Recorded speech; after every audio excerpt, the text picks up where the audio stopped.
থেকে, দেশ ও প্রবাস থেকে, যে যেখান থেকে প্রবাস খুঁটিনাটি ফেসবুক পেজ ও ইউটিউব চ্যানেল দেখতেছেন, সবাইকে জানাই আন্তরিক অভিনন্দন ও ভালোবাসা।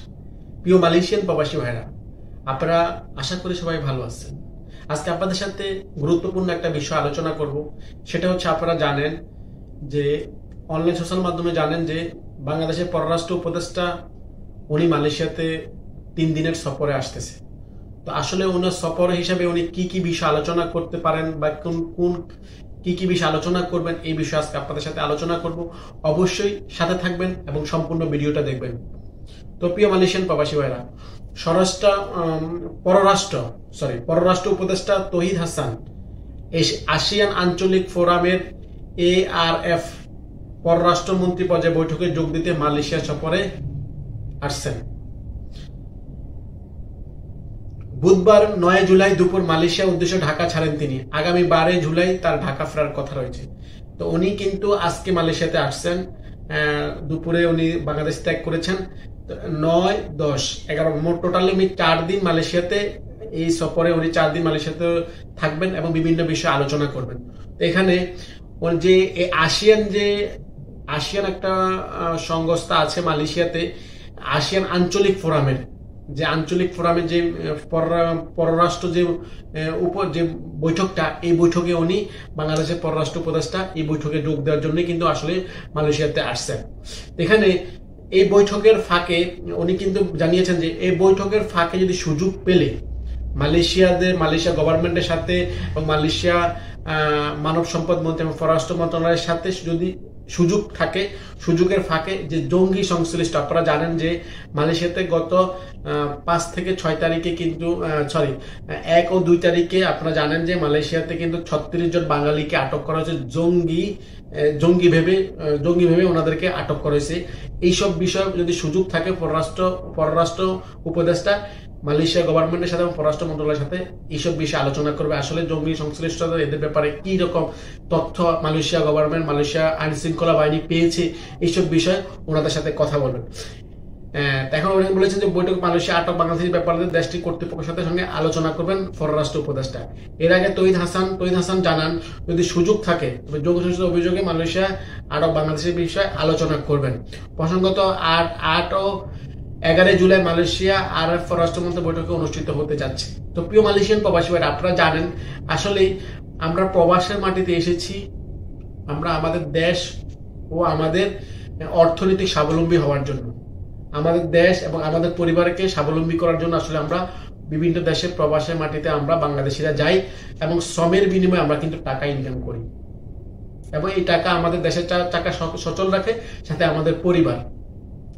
এই বিদেশের মাটিতে আমরা বসে যে জঙ্গি সংশ্লিষ্টতা পেয়ে যে মালয়েশিয়াতে 36 জন বাঙালিকে আটক করেছে মালয়েশিয়ার প্রশাসন কর্তৃপক্ষ, আসলে এটা আমাদের বাঙালিদের জন্য একটা দুঃখের বিষয় এবং বাঙালিদের জন্য আমাদের এক পর্যায়ে একটা কালো অধ্যায়, বাঙালিদের জন্য একটা কালো অধ্যায় রচনা হয়েছে।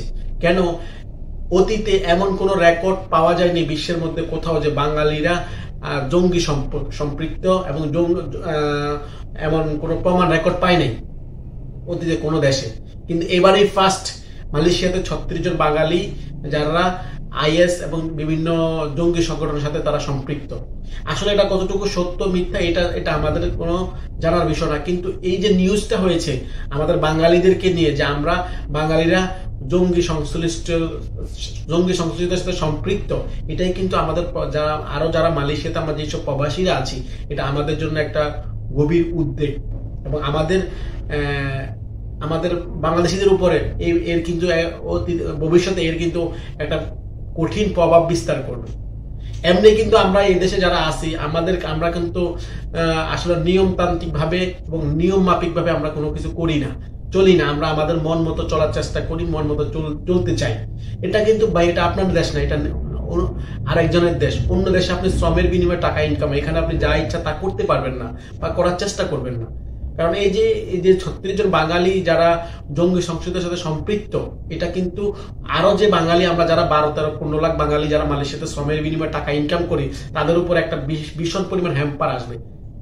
তাদের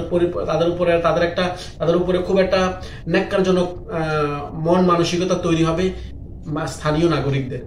তো যারা আসলে এই কাজে সম্পৃক্ত বা এই কাজে সম্পৃক্ত হয়েছেন, আসলে আপনারা জানেন আপনারা কতটুকু সলিড, কতটুকু ফলস, কতটুকু কারেক্ট। কিন্তু লাস্ট পর্যায়ে আমরা দেখবো যে আমাদের আসলে কালো অধ্যায়, বাঙালিদেরই কালো অধ্যায়। সবসময় বাঙালিরাই কিন্তু বিপদ আপদে এগিয়ে যায়, আর বাঙালিরাই সবসময় কিন্তু কি খারাপ মনোভাবের সৃষ্টি হয় স্থানীয়দের কাছে। তো আসলে আপনারা যারা মালয়েশিয়াতে বর্তমানে আছেন, আপনাদেরকে রিকোয়েস্ট করব, আপনাদের পাশে বা আপনাদের বাসায় বা যারা আপনারা রুমমেট থাকেন, এরকম যদি কোনো বিপদ বা এরকম কোনো কিছু যদি আপনার চোখে পড়ে যে একটু ডিফারেন্ট চোখে পড়ে, অবশ্যই আরো যারা রুমমেট আছে তাদের সাথে শেয়ার করবেন বা কারোর সাথে পরামর্শ করবেন যে আসলে এর চলাফেরা, এর বোধগম, এর অনেক কিছু একটু ডিফারেন্ট মনে হয়। তখন এগুলা সমালোচনা করে, এগুলা অ্যানালাইসিস করে ওনাকে সাবধান করবেন। নাইলে প্রবাসের মাটিতে যদি এরকম আপনারা করেন, তাহলে আমাদের কিন্তু ভবিষ্যতে আমাদের জন্য একেবারে কালো অধ্যায় সূচনা হবে। কালো অধ্যায় অলরেডি সূচনা হয়ে গেছে।